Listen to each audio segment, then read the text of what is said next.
Cup में हम, क्योंकि अब इंडिया के बारे में बात हो रही है ना, पूरी दुनिया में अगर वर्ल्ड कप के हवाले से बात हो तो इंडिया प्रोमिनेंट है जनाब, क्योंकि एक मैच भी नहीं हारा। लेकिन हमारी ही टीम ने T20 वर्ल्ड कप में इंडिया को 10 विकेट से हराया था और उस जमाने में रमीज राजा थे चेयरमैन। आपको लगता है कि आज जो एक और बात की राशिद साहब ने, उन्होंने कहा कोई चेयरमैन भी आए, कोई ऐसा आए जो डिजर्व करता है, जिसका कोई ताल्लुक हो क्रिकेट से। आपने एंड देन ऑल्सो एक और चीज़ भी हमने सुनी कि जब आपको अवेयरनेस ही नहीं है गेम के बारे में, आप कैसे उस चीज़ के साथ इंसाफ कर सकते हो? आपको इश्क ही नहीं है क्रिकेट से, तो how will you move towards the way forward? क्या लगता है, क्या रमीज राजा की वापसी मुमकिन है? मिस बलोच, राशिद साहब ने जितनी भी बातें की हैं, ये सारी बातें हम अपने शोज पे वर्ल्ड कप के पहले से कर रहे हैं। बिल्कुल, ऐसा नहीं है कोई नई बातें हैं, और पाकिस्तान में हर दूसरी जगह पर ये बातें हो रही हैं। बिल्कुल ठीक है। और जहां तक ताल्लुक इस चीज का है कि जो बात जिसका रमीज राजा साहब का हवाला है, देखिए रमीज साहब पाकिस्तान क्रिकेट बोर्ड के साबिक चेयरमैन रहे हैं। बिल्कुल, इस वक्त वो कमेंटेटर हैं, उनको अपनी कमेंट्री करनी चाहिए, पहली बात। और दूसरा ये है कि उन्हें अब जब वो पाकिस्तान क्रिकेट के निजाम पर सवाल उठा रहे हैं ना, तो उन्हें ये बताना चाहिए कि 1.5 बरस में उन्होंने क्या किया है। अगर उन्होंने कुछ ऐसा किया है जिससे पाकिस्तान की क्रिकेट में फर्क पड़ सकता था, तो वो जरूर उसको बयान करें। बिल्कुल। उन्होंने तो एक PTL 1 अरब रुपए में करवा दी और वहां पर सारे के सारे एक ही ग्राउंड पे 1 अरब रुपया खर्च कर दिया। पाकिस्तान के क्रिकेट का मसला T20 तो क्रिकेट था ही नहीं। पाकिस्तान तो क्रिकेट का मसला है तवील दुरानिया की क्रिकेट। भारत क्यों अच्छा खेल रहा है? क्योंकि भारत की तवील दुरानिया की क्रिकेट मजबूत है।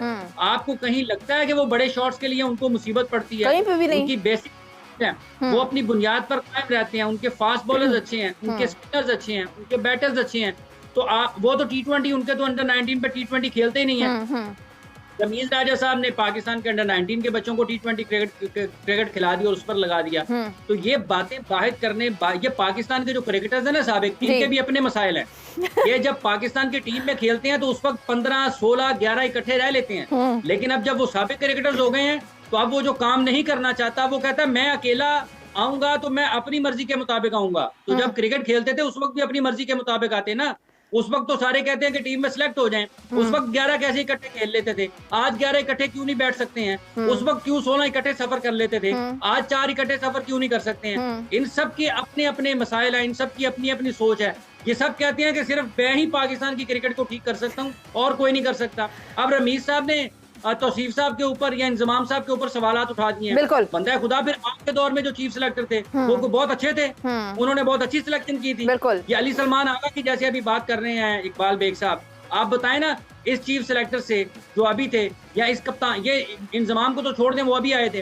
आप बाबर आजम से पूछें इन्होंने किस बुनियाद पर उसको एक ऑलराउंडर की हैसियत से मुंतखब कराया पाकिस्तान की टीम में। टीम पिट रही थी और आपके ऑलराउंडर ने सिर्फ 2 ओवर किए हैं। तो ये पाकिस्तान में साबिक क्रिकेटर्स की जो अक्सरियत है ना, ये अपनी अपनी जगह पर बैठ के आज भी कौम को गुमराह कर रही है कि आज भी सच बात बयान नहीं करते हैं। ये क्या बात हुई जी? एक बंदा कहे जी मैं ही सब कुछ कर सकता हूँ और बाकी सबको किसी को कुछ पता नहीं है, मैं ही सबसे बेहतर क्रिकेट जानता हूँ, मेरे से बेहतर कोई क्रिकेट नहीं जानता है। सबकी जब जहां पे जो कोच था ना, उनकी तो अपनी टीमें रेलीगेट करती रही है फर्स्ट क्लास क्रिकेट। तो बातें करना आसान होती हैं।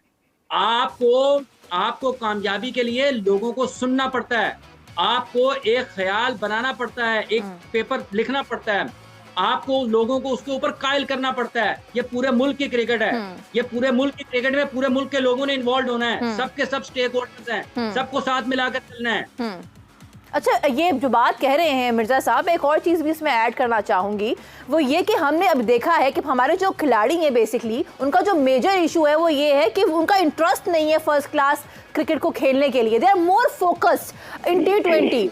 अभी बेशक आ रही है सीरीज ऑस्ट्रेलिया के साथ, न्यूजीलैंड, देन अगेन PSL आएगा, फिर वो सिनेरियो चेंज हो जाएगा। तो आखिर कब तक हम T20 ही खेलते रहेंगे? हम क्यों नहीं तरजीह दे रहे फर्स्ट क्लास को? ये मसला हल कैसे होगा?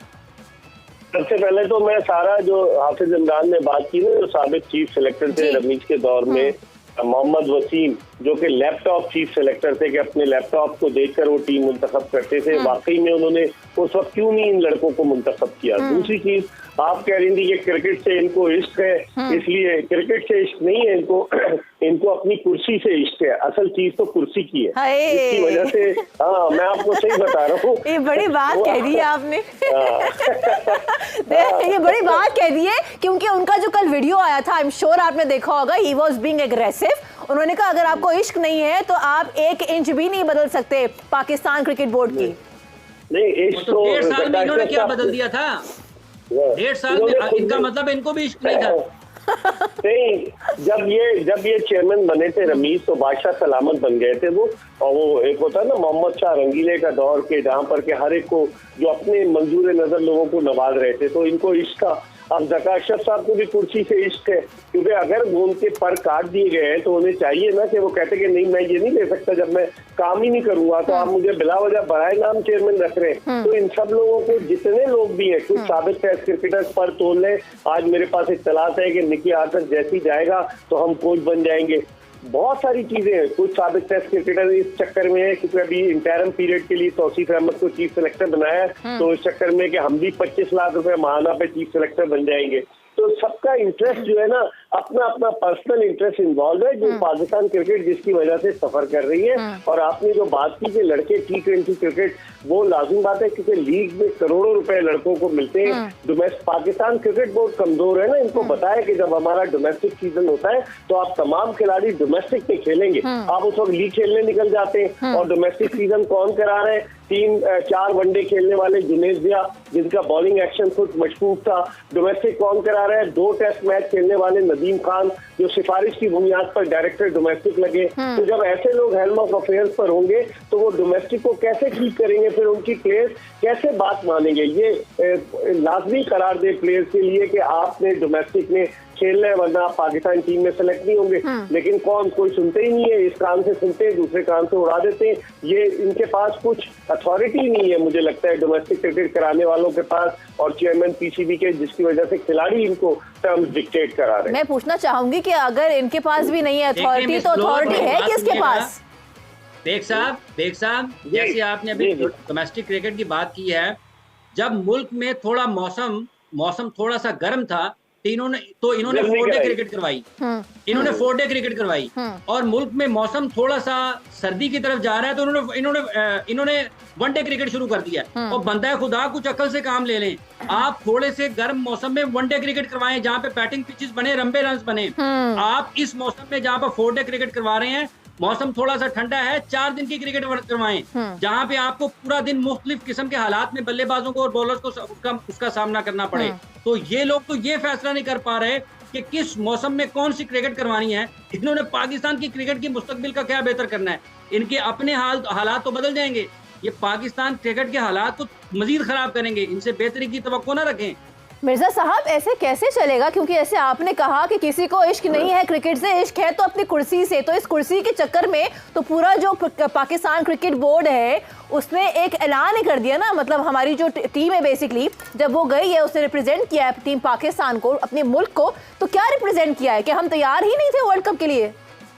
देखिए सारा, यहाँ पर एक अच्छे एडमिनिस्ट्रेटर की जरूरत है। जिस तरह से एयर मार्शल रिटायर्ड नूर खान मरहूम थे, बड़े अच्छे एडमिनिस्ट्रेटर थे। आरिफ अब्बासी बड़े अच्छे एडमिनिस्ट्रेटर थे। यहाँ एक अच्छे एडमिनिस्ट्रेटर की जरूरत है और सिफारिश की बुनियाद पर चेयरमैन का तकर्रुर नहीं होना चाहिए। ये सिलसिला नजम सेठी साहब ने शुरू किया।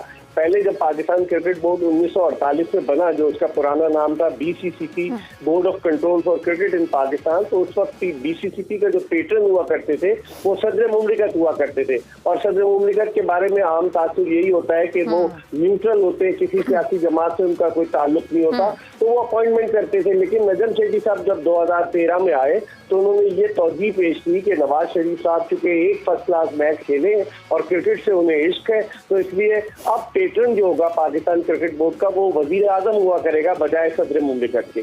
तो जब वजीर आजम पेट्रन बने तो सियासी बुनियादों पे तकर्रुर शुरू हो गया। उन्होंने नजम सेठी का तकर्रुर किया।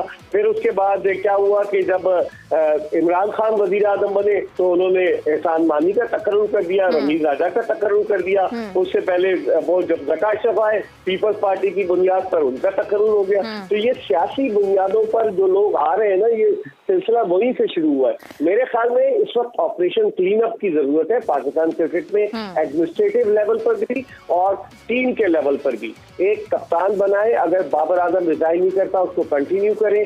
T20 वर्ल्ड कप आ रहा है, अब ये नया नारा लगा देंगे कि हम T20 वर्ल्ड कप के लिए टीम को रीबिल्ड कर रहे हैं।